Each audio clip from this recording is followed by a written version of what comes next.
Why is Hasan Minhaj telling Kevin O'Leary on The Daily Show that the average person should just go and invest in S&P 500? Because the S&P 500 on average has returned since 1957, average annualized return of 11.8%. What does that mean?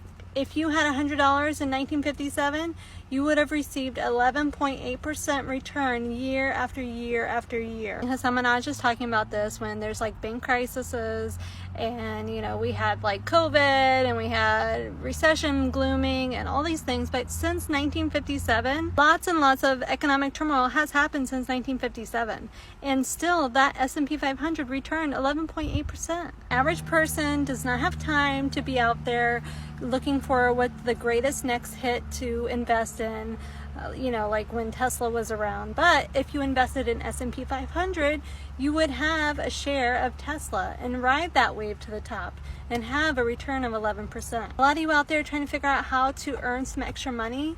Well, if you invest, it will return on average 11%. That 11% is extra money. You're trying to convince your boss to give you a raise, and guess what? If you invested any extra income, you would get that raise 11% every year from the S&P 500.